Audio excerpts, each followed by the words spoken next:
ఒకటి కాదు, రెండు కాదు, 20 ఏళ్ల ఆధిపత్యానికి గండి కొట్టాడు. అహంకారంతో, అధికార మదంతో విర్రవీగుతున్న ఓ అహంభావి కొమ్ములు విరిచాడు.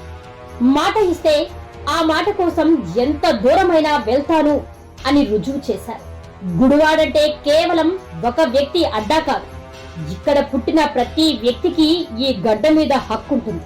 తను ఇదే గడ్డపై పుట్టాడు, ఇక్కడే పెరిగాడు. అవసరాల నిమిత్తం విదేశాలకు వెళ్లాడే తప్ప ఈ గడ్డను మర్చిపోవాలనే ఉద్దేశం ఏమాత్రమూ తనకు లేదు. తనకు జన్మనిచ్చిన గడ్డ రుణం తీర్చుకోవడానికే వచ్చాడు.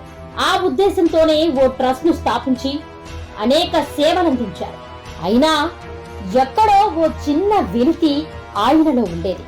ఆయనకు జన్మనిచ్చిన గడ్డకు ఇంకా ఏదో చెయ్యాలనే ఆలోచన, తన నియోజకవర్గ ప్రజలకు ఎల్లవేళలా అందుబాటులో ఉండాలనే ఒక్క తపనే తనను రాజకీయాల వైపు మళ్లించింది.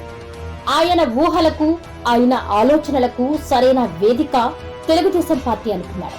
ఆ పార్టీ అధినేత నారా చంద్రబాబు నాయుడు గారిని కలిసి తన మదిలోని ఆలోచనలను ఆయనతో వివరించారు. రాజకీయాలపై తనకున్న ఆసక్తిని ఆయనతో చర్చించారు. శభాష్, నేనున్నానంటూ బాబు భుజం తట్టి గుడివాడ టీడీపీ అభ్యర్థి నువ్వేనంటూ ఆయనకు మాటిచ్చారు. అర్థమైంది కదా మనం ఇంతసేపు ఎవరి గురించి మాట్లాడుకుంటున్నామో? ఆయన మరెవరో కాదు, 20 ఏళ్ల ఏకఛత్రాధిపత్యానికి గండి కొట్టిన ఆ వ్యక్తే వెనిగండ్ల రాము. చంద్రబాబు ఆయనపై పెట్టుకున్న నమ్మకాన్ని నిజం చేసి చూపించారు. ప్రజలకు మంచి చెయ్యాలన్న ఆ తపనే గుడివాడ రికార్డును తిరగరాసేలా చేసింది.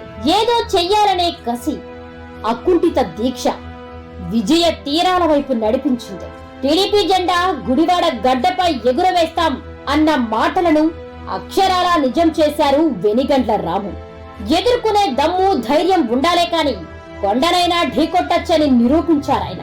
ప్రజల ఆకాంక్షలకు అనుగుణంగా ప్రత్యర్థి బలం, బలహీనతలను బేరీజు వేసుకుంటూ ఈ ఎన్నికల్లో ముందుకు సాగారు రాము.